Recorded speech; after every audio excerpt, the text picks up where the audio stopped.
I am so glad you convinced me that the family car should be the Defender 110. It is so beautiful inside, it's so comfortable, and it just feels indestructible. Yes, it really is. I've been waiting a long time for the new model to come out. The Defender 110, I'm telling you, it's my favorite car of all times. It's my third one. You know, I have stories of going off road. The guy managed the group. He was like, "What are you doing in this beautiful car?" I'm like, "I'm going off road." He's like, "Are you sure? Because you can use one of ours." And then they look like Mad Max cars. I'm like, "No, no, no, no, we're going to do this." And he was shocked. Wow. Well, it's great because the Defender has been reimagined for 21st century adventure, and its unparalleled off road ability, as well as its robust interior, are invaluable whether you're headed towards uncharted territory or just a weekend of exploration. The Defender 110 tackles challenging surroundings with absolute confidence. The SUV conveys strength outside and in, featuring peerless technology like an intuitive driver display and an award-winning infotainment system. That's my favorite part, to keep you connected no matter where the journey takes you. Adventure is unique to everyone, and so is the Defender. Choose from the two-door Defender 90, the four-door Defender 110, or the larger Defender 130 with the ability to seat up to 8 passengers. You'll find uncompromising performance in all three. So pack up and go even further with the Defender 110. Learn more at LandRoverUSA.com/Defender. These days, we're all investors, trying to be smart with our money despite our worst impulses. But at iShares, we believe that deep down inside of every investor is a better investor. One that's just waiting to be let out. Explore iShares ETFs and insights and let your best investor out. Visit iShares.com for more information. This isn't your average business podcast, and he's not your average host. This is the James Altucher Show.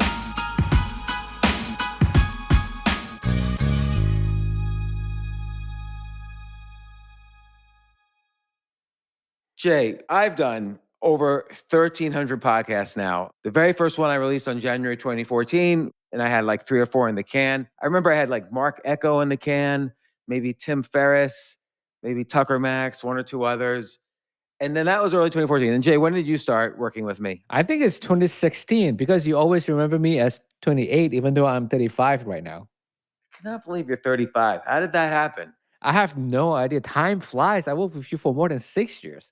It was April 1st, April Fool's Day, 2016. We had Jesse Itzler on. He had just written Training with the SEAL, something like that. Yes.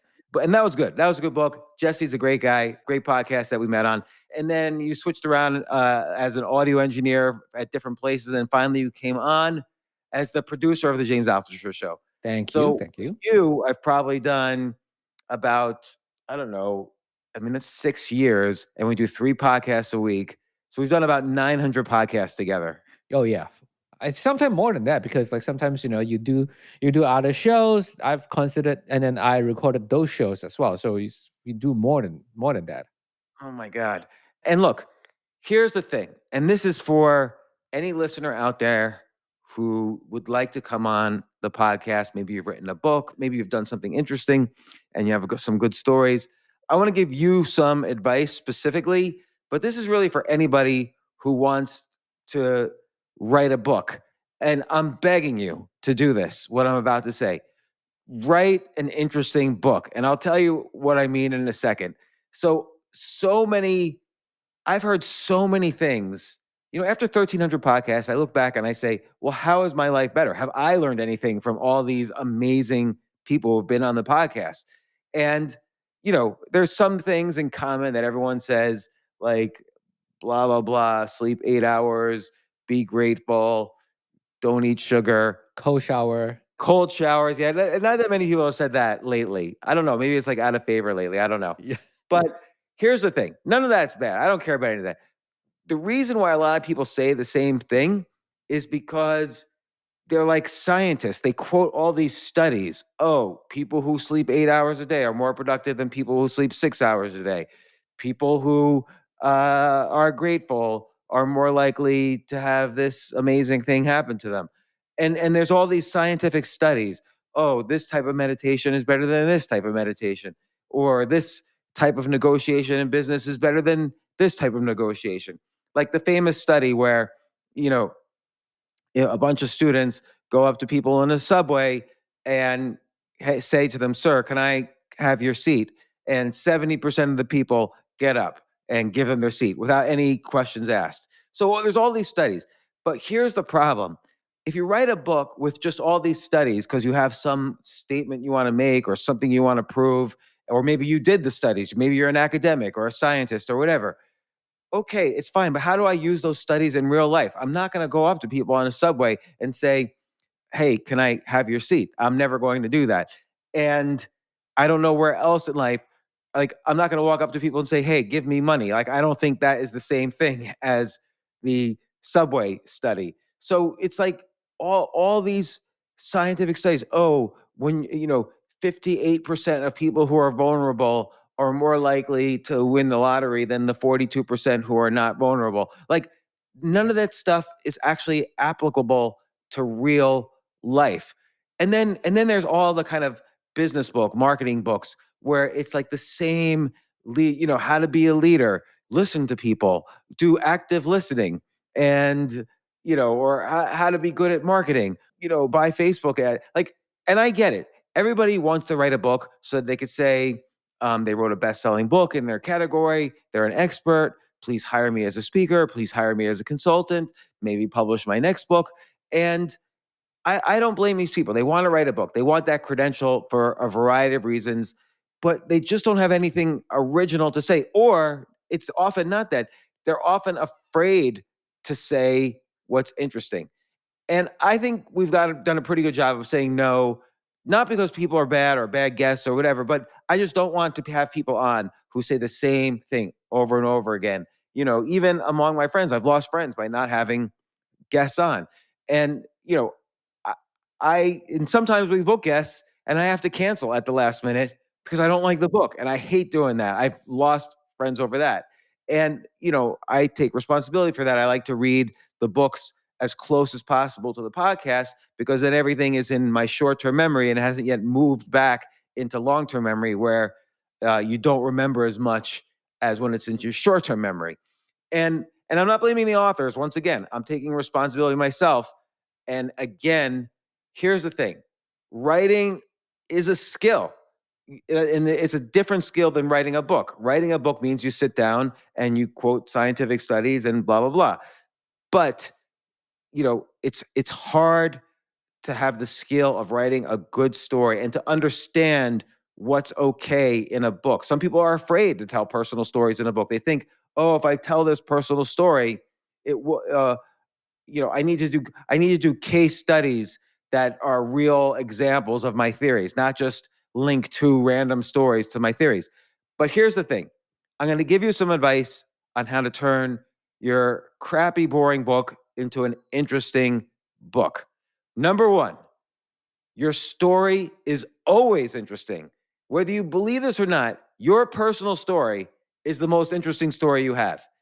It's the one story that AI will not be able to tell better than you. You've done interesting things. You've lived your own unique life. Maybe, when you were a kid, nobody liked you, so you learned how to do magic, and now you knew all these things about how to do magic tricks. What does that have to do with entrepreneurship? I don't know. You tell me. Tell the story. I want to know how to do those magic tricks. Tell how that's similar to the day you got your first customer in a business. Like, you know, even even the reasons you were interested in writing the book you wrote, that's interesting to me, and it's going to be interesting to others if you write authentically. Like if you say, you know, I wanted to give talks about leadership because I thought it'd be a way to have sex with strangers I might meet in the audience, then I hate to say this, that's pretty authentic when you say that. And you might be like, oh, I can't possibly say that. That sounds bad. And maybe you're right. But the one advice I have related to this is I personally do not hit publish unless I'm a little bit afraid of what people will think. Because if I'm not afraid, then it means I'm saying something that someone else has said before. So I could describe any posts. Like, for instance, this is like 15 years ago. I wrote an article on why people shouldn't go to college anymore. And it was a column in the Financial Times where I first wrote this. And unfortunately, sadly, I lost friends over this because they thought it was really important that they went to their Ivy League school, and that's how it changed their life. So fine, whatever. But I was afraid what people would think because 15 years ago this wasn't as big a discussion as it is now. Or even I will once again talk about this viral article. Uh, I wrote New York City is dead forever. Here's why.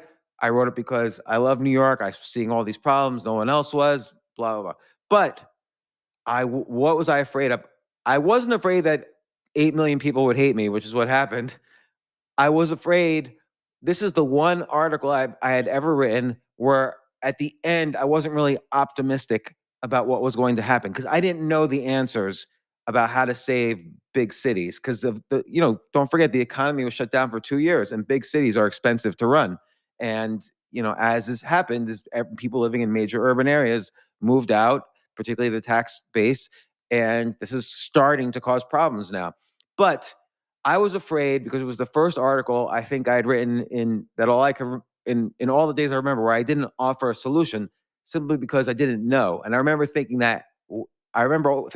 okay, I'm about to hit publish. What am I afraid of here? And that was I could feel it in my stomach. That was the fear that I had. So be authentic, be a little bit nervous with what you're writing because don't forget you're saying something new. And again, authenticity, tell your own story. You could say, for instance, my dad was constantly humiliated by his boss every day I was growing up. So I was determined to learn how to be a good leader who did not humiliate his employees. And you could describe their process by which you learned this and your stories along the way and why it was so bad, like how your dad's life was ruined. He became a wreck of a human by his boss, and you just did not want to do that. And you could just, again, describe how you learned to be a leader. Now that's interesting to me, as opposed to saying, oh, we broke people into two groups, one where the leader was yelling at everybody, the other where the leader kept saying, I love this, I love this. And the people in the love group were 51% more effective than the people in the control group. Like, in other words, don't be a scientist. This is rule number two. Rule number one, your story is always interesting. Rule number two, do not be a scientist. I have a question. Go ask your question, Jay. Yes. So is there a way to turn, so let's say if my day is just sitting around and walk to the park, is there any tips or tricks to make that story interesting? Yeah, when you walk your dog in the park, don't you want to talk to other people who are walking their dogs? Right. Particularly if you're single, maybe an attractive person that you're attracted to. Wouldn't you like to be able to figure out, oh, she has a dog or he has a dog? It'd be great if we could talk. Did you ever have that experience? Oh yeah, for sure. Okay, well, what happened? Like, what happened when you tried to talk to a real attractive girl who had a dog? Well, usually we hit it off, and then 2 sentences later, I think they find me creepy, and I just walk away. Why do they find you creepy? Because I asked a lot of questions. Like I asked a lot of personal questions. Have you ever asked someone on a date that you met walking the dog? Yes. And then the date became, when the date comes, like when we're closer to when we're supposed to go out, she's like, "Oh, my cousins come to town and visit." I'm like, "Okay, sure, let's do next weekend." She's like, "Okay, yeah, sure." And then closer to the date, and then she's like, "Oh, I have to go out of town." And then we schedule again, and then they are like, "Oh no." You ever run into her again in the park? Yeah, I tried to, and then she walk away. She just walked away. Yeah, I think I was trying to get close to her, and then she just like walk away. Okay, what do you mean you tried to find her in the park again? Well, it's like, sometimes You you were get in the stalking park. her. I'm not stalking her, but sometimes, you go to the same park for so long, you sort of know everyone's schedule, right? You know, this person. That is a little creepy, by the way, but yes, I get what you're saying. So look, you just told me like 5 different stories, and then let's connect this to entrepreneurship. Entrepreneurship is all about, first off, here's an important thing about entrepreneurship. When someone's in the meeting with you, they often say yes, but then later they really say, there's a lot of reasons why in entrepreneurship why someone says yes. They might say yes because they really want to buy your product. They Right. might say yes But another very important big reason why someone says yes is they want to get you out of the room so that they could say no later on an email. Right. And so this you could link any story. This is an example of a very important concept in entrepreneurship, which is that yes doesn't mean anything. No means something. No, people only say, because it's very hard to say no, people only say no if they really mean it. And if you can ask someone or discover why did this person say no, that actually is valuable feedback for your business, or in your case, Jay, for your approach to women. Although I could Yes. already give you some feedback right now based on some of the things you just said. But that's how, or let's say you're writing a book about, negotiation. Maybe you have to kind of take what you learn. First off, negotiation, like Robert Cialdini talks about this in Persuasion, that a lot of the preparation you do in a negotiation should be done in advance. And so, like you were saying, the schedules, what parks people go to, and so on. That's a little bit of persuasion.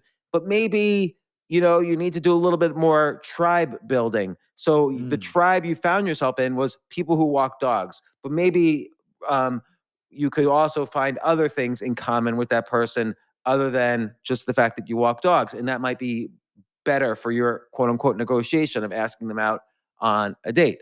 But on and on, as opposed to saying like, oh, when both sides have dopamine firing, that's a better time to negotiate according to neuroscience. Like that's most books uh are just baskets of scientific studies, and people are afraid to tell their personal stories. They only want to tell case studies. Oh, here's a book about how to innovate. Here's how Steve Jobs innovated.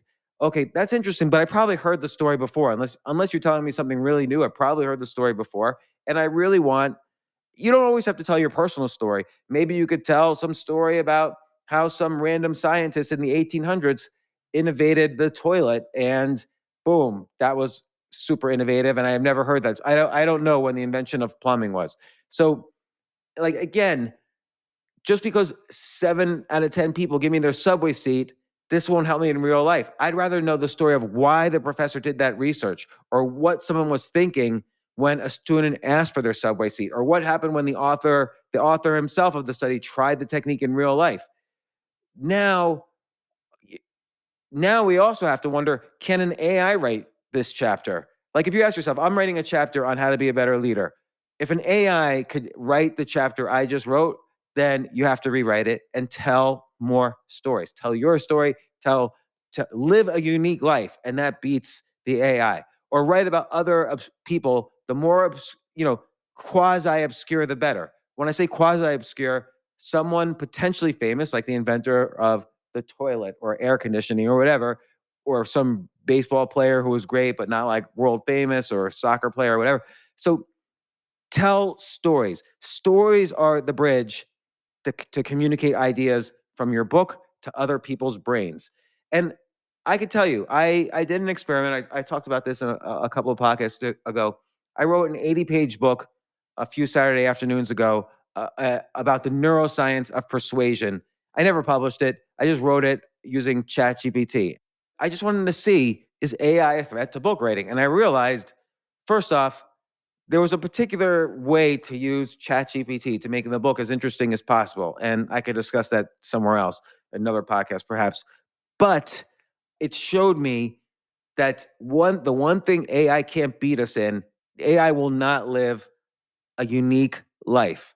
And you're going to do things in your future that an AI will never dream of. You will have done things in your past that an AI, unless you've already written it down, because the AI absorbs everything that people has written, unless you've already written down, AI won't be able to magically come up with this.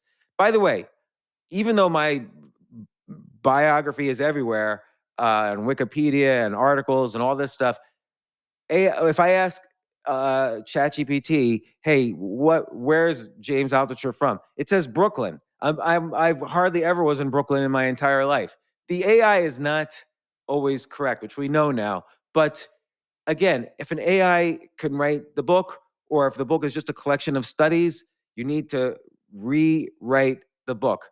And it doesn't matter if the AI book is smart or whatever, it won't be a good book.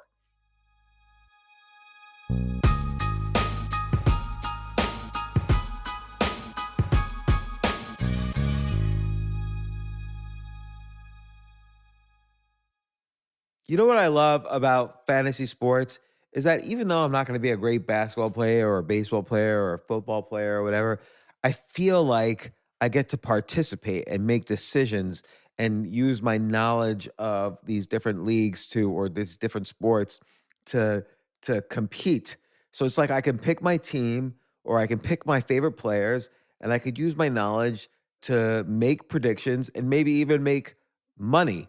So with the basketball season here, you can now pick combo projections across football and basketball from the Specials League on Prize Picks.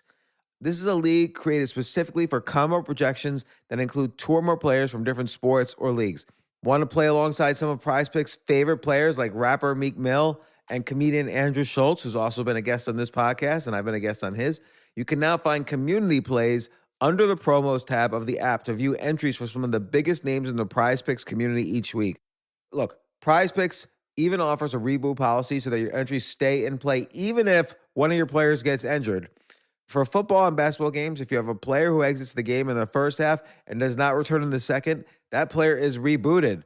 Prize Picks is the only daily fantasy sports platform with an injury insurance policy. What?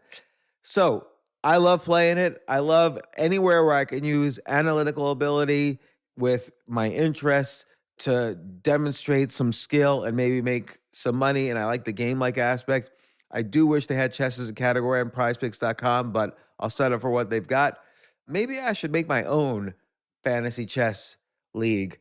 But in any case, I love Prize Picks. Go to prizepicks.com/James. Use code James for a first deposit match up to $100. That's the easiest $100 you're ever going to make. So that's prizepicks.com/James and use code James. Daily fantasy sports made easy.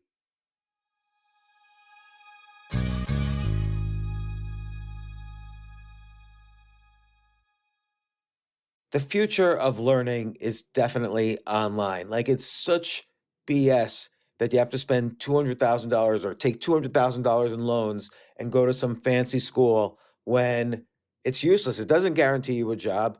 Most employers, including me, do not care about degrees or grades or anything like that. We want to care that you love what you're doing, that you know what you're doing, in some cases that you have experience or that you're willing to learn.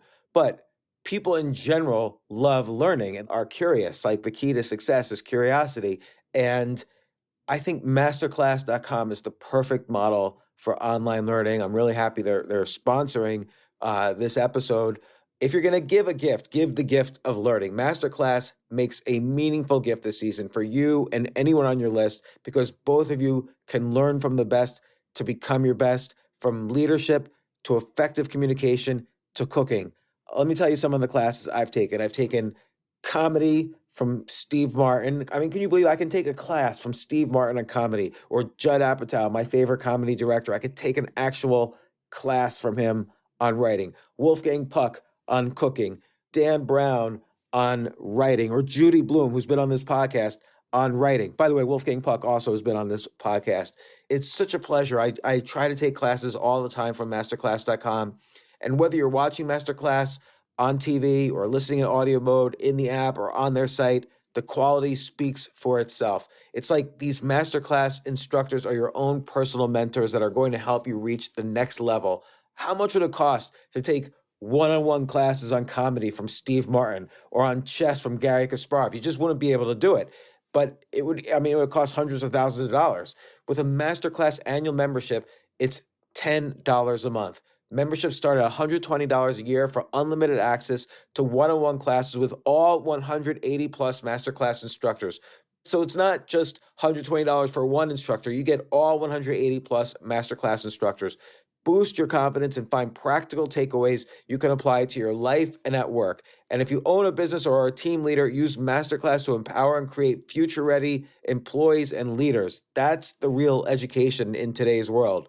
So this holiday season, you can give one annual membership and get one free at masterclass.com/JAS. JAS, of course, stands for the James Altucher Show. So right now you can get 2 memberships for the price of one at masterclass.com/JAS.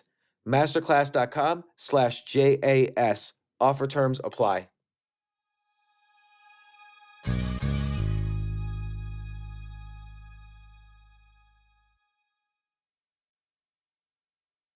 Rule number 3, connect communities.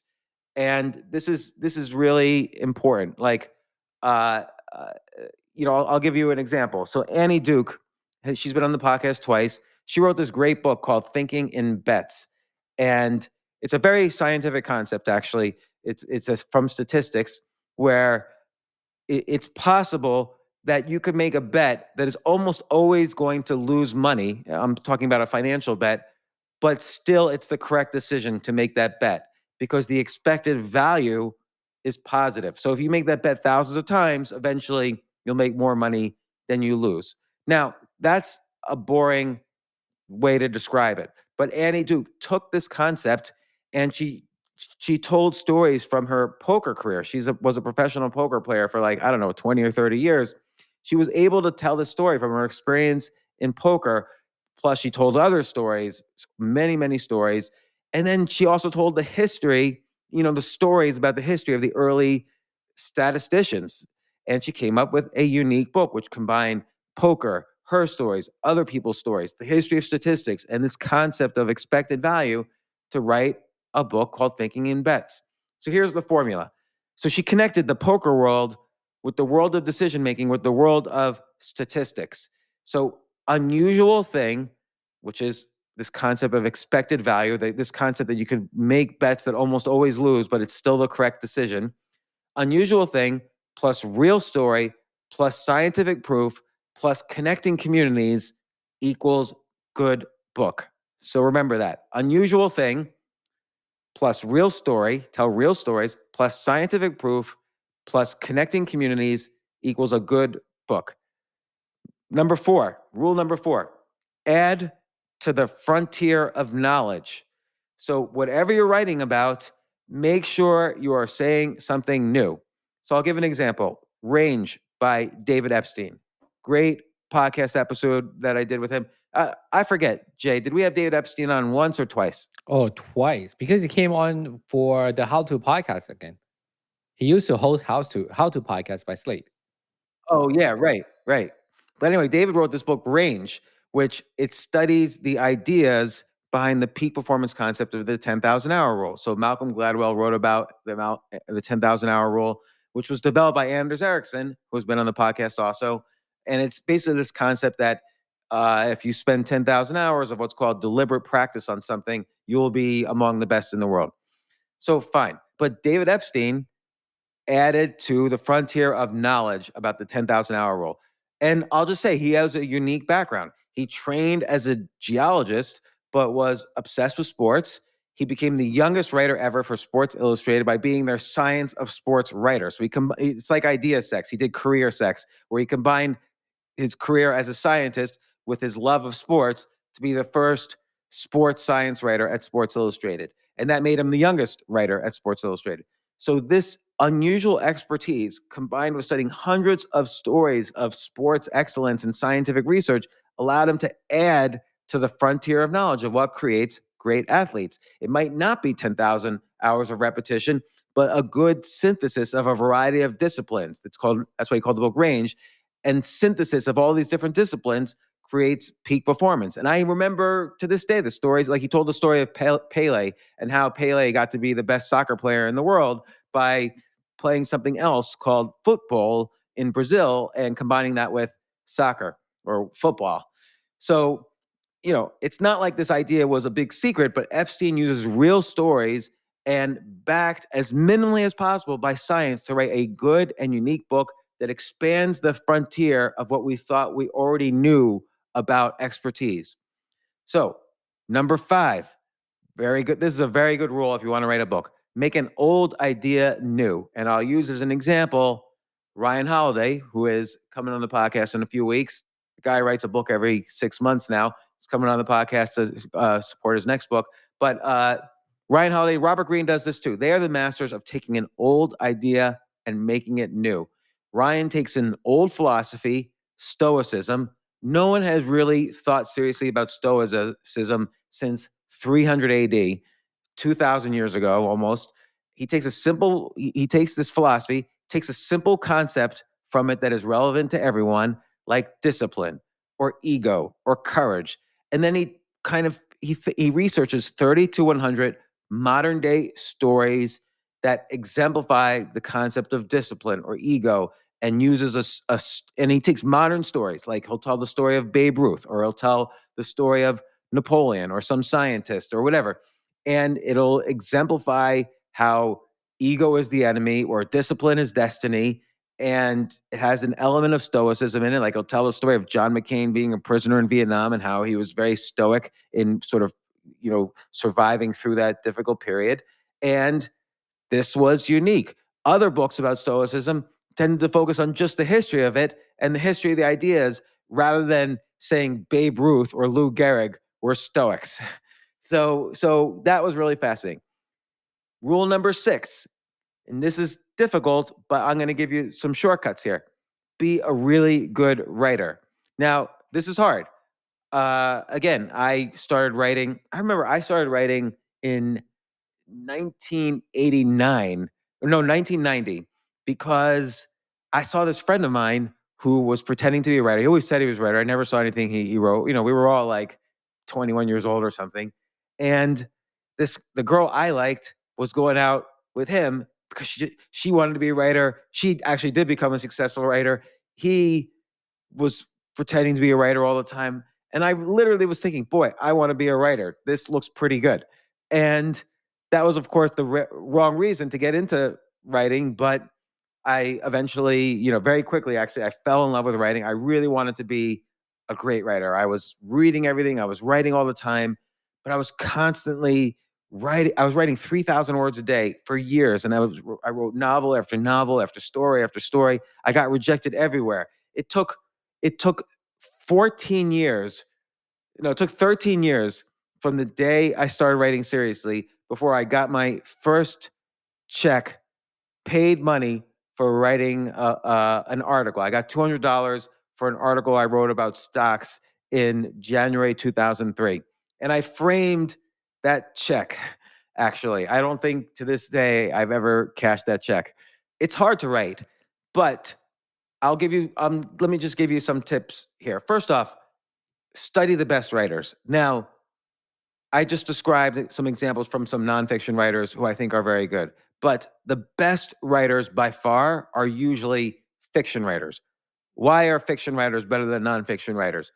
Nonfiction writers spend their lives focusing on the thing that the nonfiction subject that they are an expert in. So if you're writing a book about the history of World War II, you've spent your life or many years becoming an expert in World War II. You didn't spend all your time becoming an expert writer. Being a great writer, like one of the greats, requires 3 to 5 hours a day. You have to read a lot of writing, and then you have to write a lot. Being an expert in World War II also might take 3 to 5 hours a day, or being an expert poker player probably takes 10 hours a day. So the best fiction writers focus just on writing. Nonfiction writers focus on, the topic that they're writing about. So they're experts on that. But it doesn't mean you have to be a bad writer.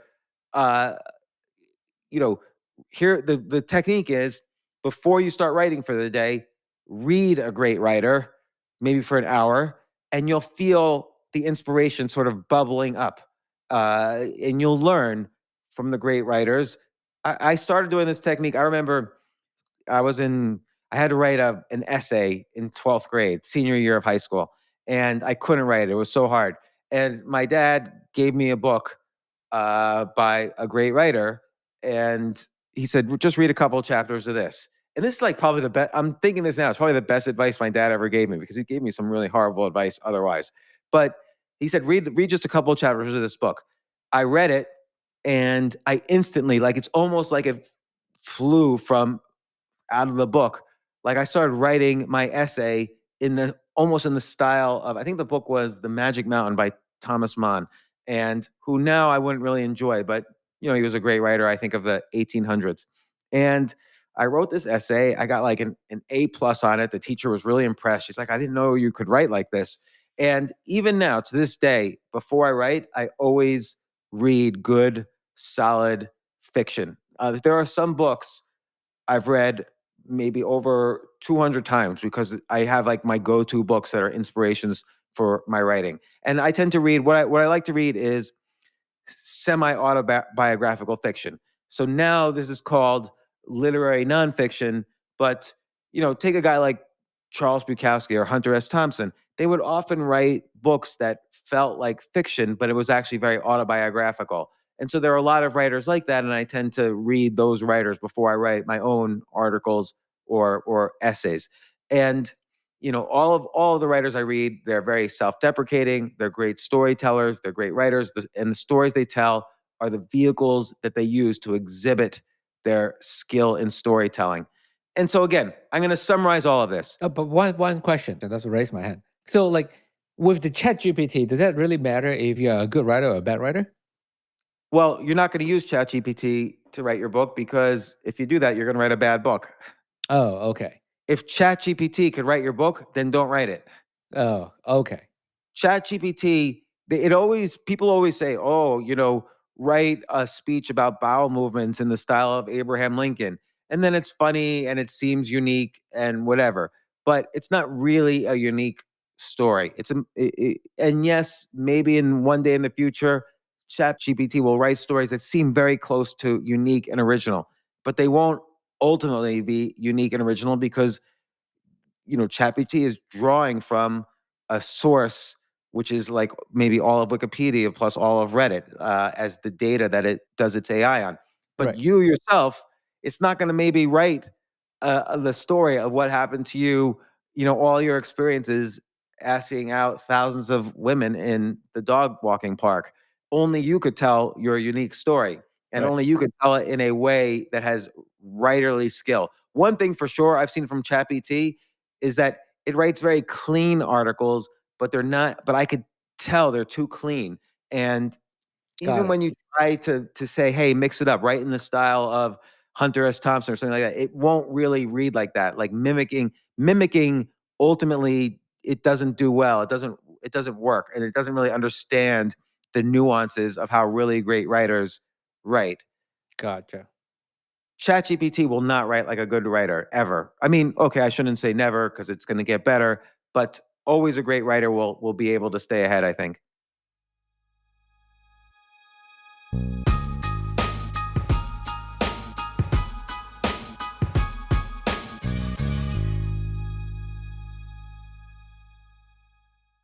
Oh my gosh, I love these clothes. Mizzen and Main. That's Mizzen and Main. It really is the most comfortable work clothes.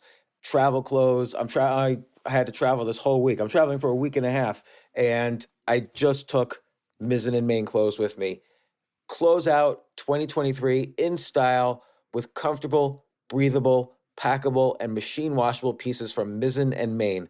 As you wrap up your year end goals, enjoy a Mizzen and Main dress shirt that you can wear confidently. I like that they've very, very just nice, solid colors. I don't really like to get all fancy in patterns and everything, although they do have some pattern shirts, but very comfortable clothes, stretchable pants. It's just super comfortable, but they look professional and you can wear them casually or professionally. I like some of their flannel shirts or untuck shirts. I love untuck. I never tuck in. So again, whether you're shopping for a special someone or giving yourself the gift you really want, I just buy myself gifts. Mizzen and Main is the perfect gift for any guy who works, travels, and or cares about looking and feeling great. As you could tell by my many photos across the internet, I care about looking fantastic. I'm practically a model. And let's be honest, every guy loves to look great. So again, shop now at mizzenandmain.com and save 20% when you spend $130 or more using promo code James. That's promo code James at Mizzen and Main, Mizzen and Main.com.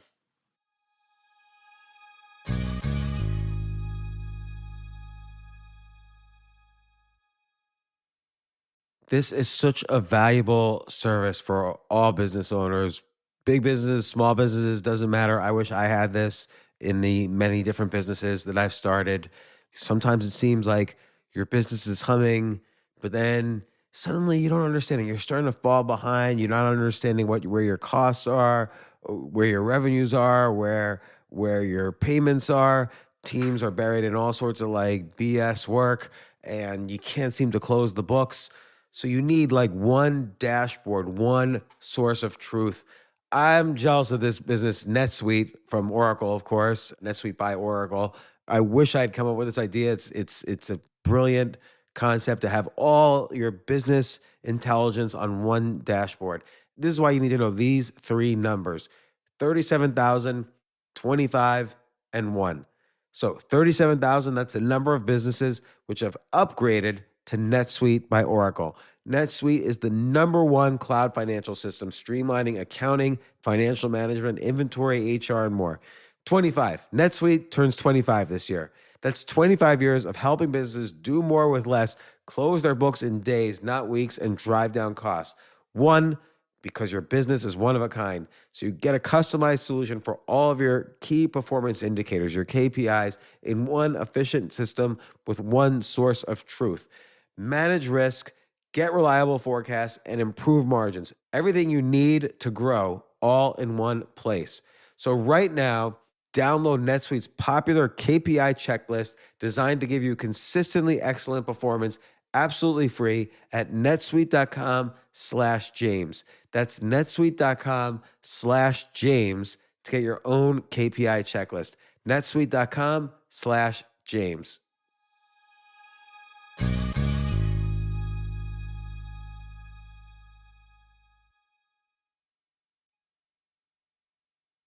All of these techniques I'm using, please do these techniques. And I will love to have you on as a podcast guest after you write your incredibly unique book. So remember, tell your story, tell other people's story, tell the journey of how you learned something as well as the conclusion, because that's how you tell your personal failures along the way. Don't write me a book on leadership and expect me to read it if or anybody to read it if you don't have your own personal failures along the way, because that's the part every reader relates to. Right.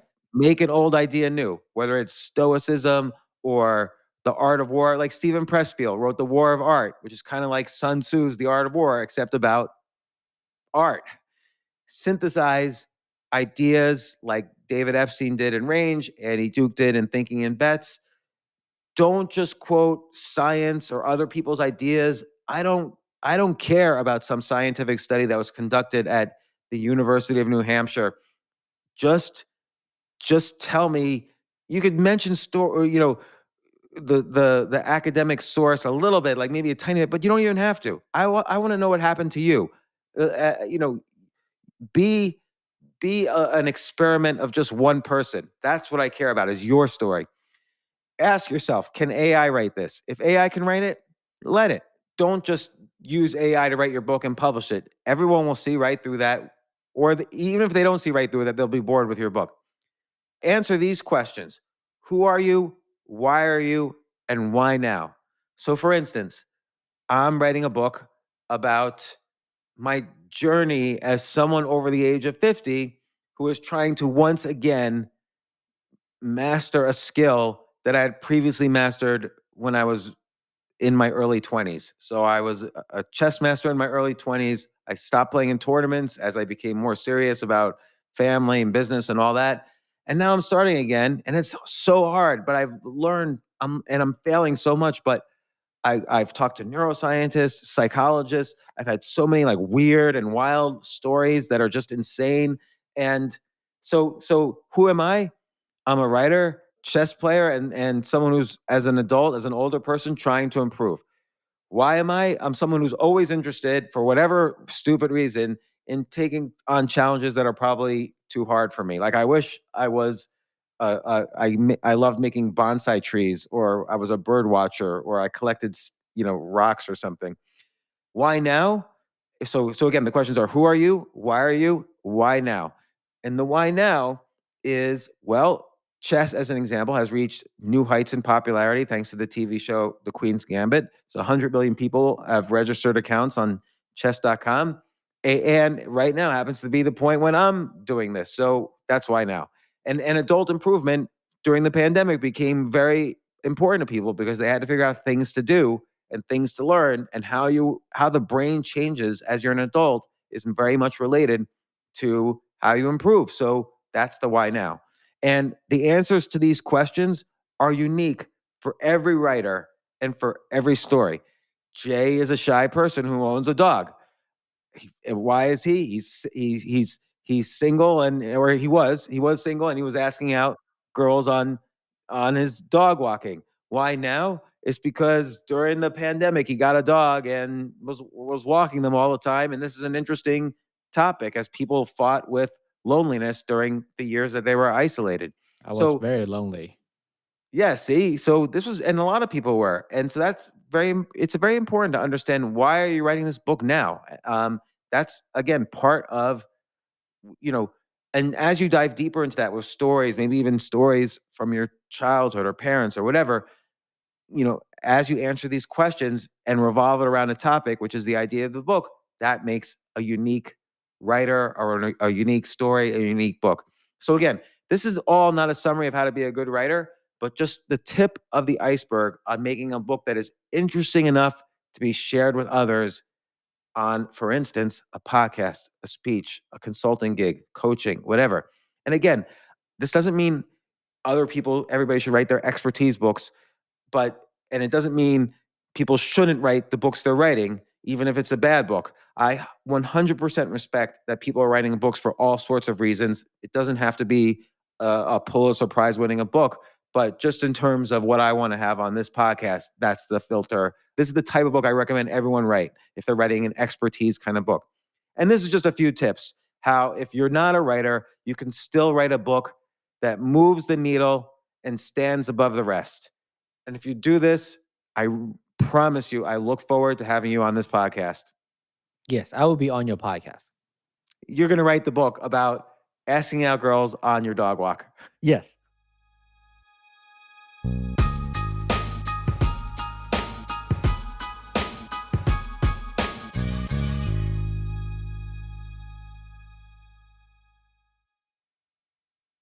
Diving deep into your passions has never been easier. Thanks to Amazon Prime. You get all-in-one access to the things you need, so you can get more out of the things you love. With a range of services including Prime Video, Amazon Music, and Prime Fast free shipping. Amazon Prime is like your personal mission control for all the things that inspire. From shopping and streaming to saving, it's on Prime. Visit Amazon.com/Prime to get more out of whatever you're into. It's on Prime.